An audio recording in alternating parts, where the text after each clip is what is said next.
ఆయన ప్రతిపక్షంలో ఆయన చెప్తే చేయాల్సిన అవసరం మాకు లేదు.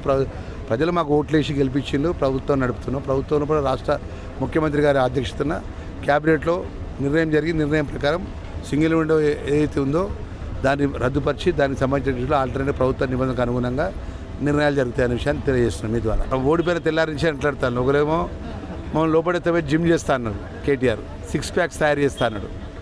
ఇంకోరు పోయి ఇంకోరు మాట్లాడు. ఇవన్నీ మాట్లాడేది ఎందుకండి? ఇప్పుడు జరిగిన పాపాలకు, చేసిన తప్పులకు చట్టపరంగా చట్టం దాని పని దాన్ని చేసుకుంటే యాక్షన్ తీసుకుంటుంది. దానికి తాటాకు చప్పట్లకు భయపడలేదంటే మేమేమైనా పిటిషన్ ఇచ్చినామా? మేమేమైనా దరఖాస్తు ఇచ్చినామా ఆయన మీద?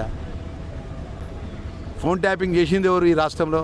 ఎవరైనా ఒక రాష్ట్ర ముఖ్యమంత్రి కొడుకు హోదాలో ఉండి, ఒక రాష్ట్ర క్యాబినెట్ మంత్రిగా ఉండి ఎదుటి వాళ్ళు వ్యక్తిగతమైనటువంటి వాళ్ళ యొక్క ఫోన్ లోపల పోయి వాళ్ళ విషయాలు ట్యాపింగ్ ద్వారా వాళ్ళ విషయాలు అనేటువంటి దుర్మార్గమైన వ్యక్తి ఎవరైనా ఉన్నాడండి ప్రపంచంలో?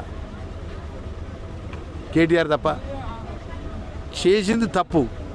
చేసిన తప్పుకు ప్రత్యాతాపంగా జరిగిన పొరపాటును ఏ విధంగా సరిదిద్దుకోవాలి, ఇంకోసారి తప్పు చేయకుండా ఎట్లుండాలనేది చెప్పకుండా నీ తాటాకు చెప్పులకు నేను భయపడా, నువ్వు లోపడేస్తా, నిన్ను ఎందుకు లోపడేస్తాను ఆయన? నువ్వు చేసిన పాపాలు ఒక చట్టానికి లోబడి ఒక వ్యక్తి రాజ్యాంగపరంగా ఉన్నప్పుడు ఒకరు వ్యక్తిగతంగా ఫోన్లు మాట్లాడుకుంటే ఆ ఫోన్లలో ట్యాపింగ్ చేసి ఆ ఫోన్ వినడం, అలాంటి మహానుభావుడు నేను జైలుకి పోతే తాటాకు ఏదైనా కూడా ప్రభుత్వం చట్టపరంగా చట్టానికి లోబడి చట్టం చేయాల్సిన పని చట్టం చేస్తుంది.